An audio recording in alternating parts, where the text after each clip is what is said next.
Hi hello नमस्कार, मी माधुरी सुंटके तुमचं माझ्या चॅनलवर पुन्हा एकदा सरचे स्वागत करते. कसे सगळे? आय होप सगळे ठीकच आहे. हे बघा, हे आहे माझं किचन आणि आज आपल्या किचनमध्ये बनणार आहे स्पेशल रेसिपी. आणि मी पण लाईफमध्ये फर्स्ट टाईमच बनवणार आहे पनीरची भाजी आणि लच्छा पराठा बनवायचा ट्राय करते. तर तुम्हाला दाखवतेच कशा पद्धतीने बनते आणि आपला रिझल्ट कसा येते. म्हणजे फर्स्ट टाइम बनवत आहे तर खूप काही कन्फ्युजन राहणार आहे आणि तुमच्यासोबत मी माझा फर्स्ट एक्सपिरियन्स शेअर करते. तर लसूण, कांदा आणि थोडंसं खोबरं आणि अद्रक, एक टमाटर आहे ते कापून घेते मी. सर्वात पहिले मी मसाले भाजून घेते.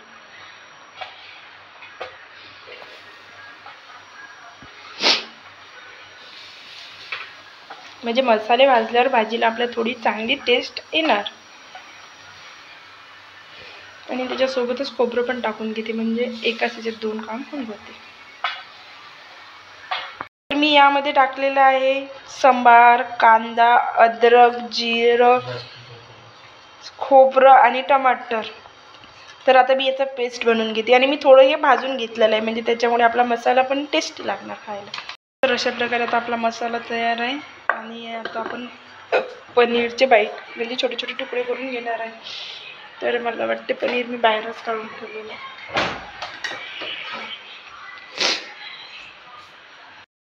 थोडी छोटे छोटे मी पनीरचे तुकडे करून घेतलेले आहे. आणि इथे मी कांदा कापलेला आहे मोठ्या साईजमध्ये आणि इथे शिमला मिरची फ्राय करून घेतली.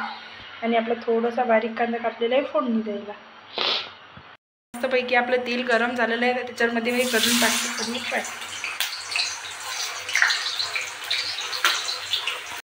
मिस्टेक झाली आहे, मी कमी तेल गरम होऊ दिलं आणि त्याच्यामध्ये पनीर टाकले, त्याच्यामुळे माझं पनीर खालच्या साईडला जळत आहे आणि ते लागत पण आहे. तर यामध्ये टाकला आहे मी मसाला. आता हा मस्त मसाला तेलात सुटेपर्यंत होऊ द्यायचा. तर बघा, असा खमंग वास सुटलेला आहे आपल्या मसाल्याचा आणि हा मसाला पूर्णपणे झालेला आहे. हे बघा, मस्तपैकी तेल सुटलेलं आहे आपल्या मसाल्याला.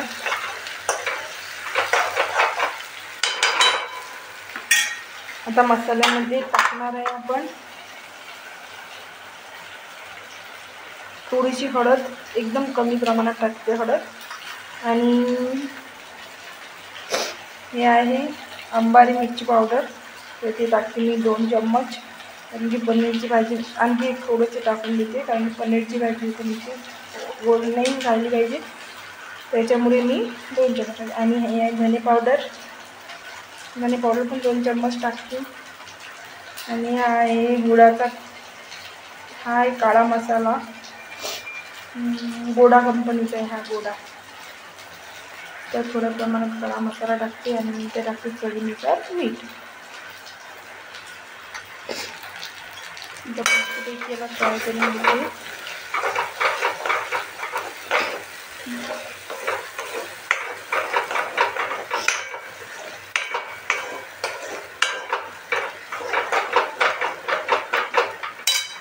मसाला झाला, त्यामध्ये टाकते पनीरचे बाहेर तुकडे केलेले, कट केलेलं पनीर.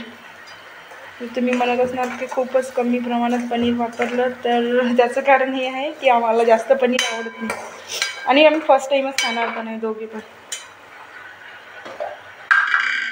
आणि ते थोडंसं मसाल्याचं आणि हा खमंग वास सुटलेला आहे आपल्या पनीरचा.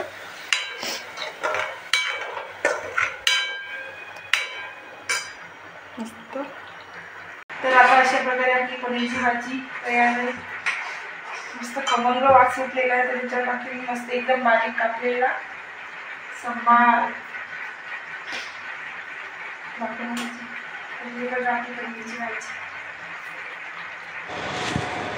स्वस्त खा, मस्त रहा.